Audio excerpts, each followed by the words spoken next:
Till that when director James Gunn cast David Dastmalchian as supervillain Polka Dot Man for the Suicide Squad, he had no idea that the actor has vitiligo.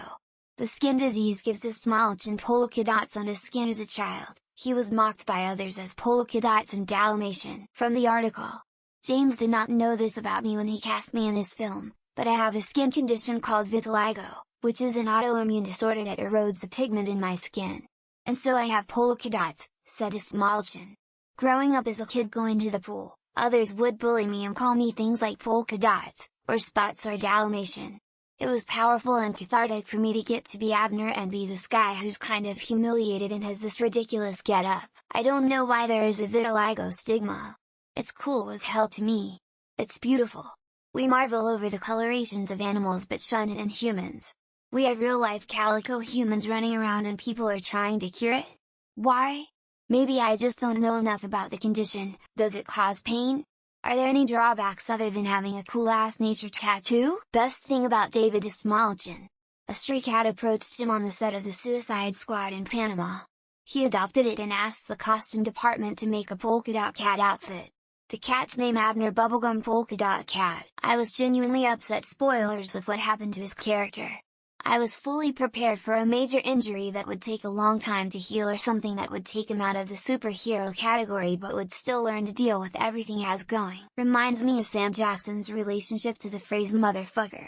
He used that phrase to deal with his stutter and now it's his unofficial catchphrase.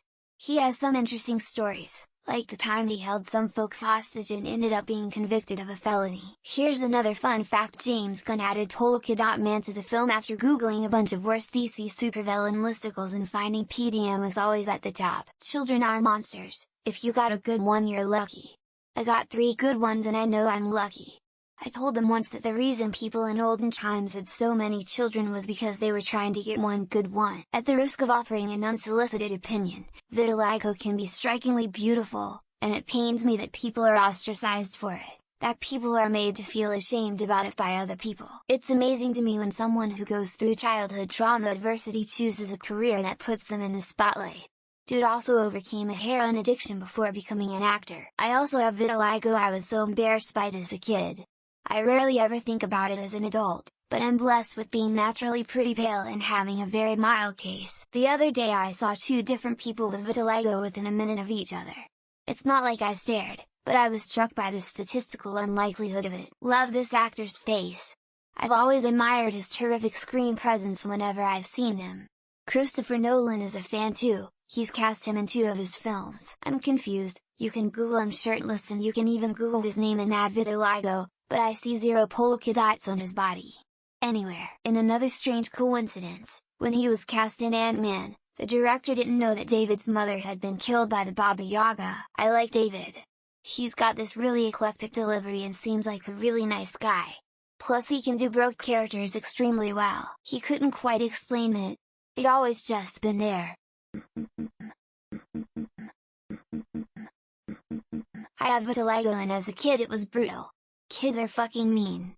As an adult who's married it doesn't bother me anymore at all. The dialogue in the scene where we are introduced to Polka Dot Man must have stung a bit given his condition.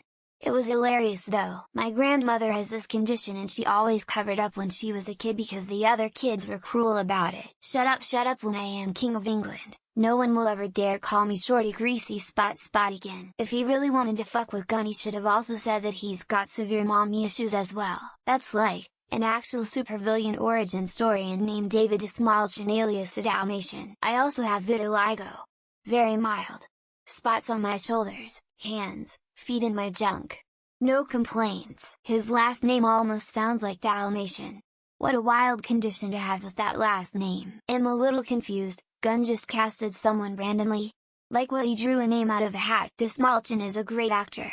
I have yet to see him in anything where he plays a leading role. What a roll of the dice to have vitiligo and a surname that isn't that far off from Dalmatian. And his name is Dastmalchian. I, as an American, read it as that's a Dalmatian. Nothing like being offered the chance to turn your childhood shame into a superpower. As cruel as the ailment is, you have to admit Dalmatian is a hell of a nickname. Saves you a click. 0 pictures of the actor's vitiligo in the article. I look forward to my future film career playing Quiet with No Friends Man. I always call him Thomas Schiff. his character from The Dark Knight. They did him wrong in that movie.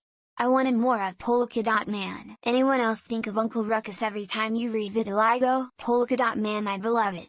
I still can't get over his death. Seems like the casting decision was, unintentionally, spot on. To be fair, Dastmalchian does sound a lot like Dalmatian. Well, there's your supervillain origin story right there.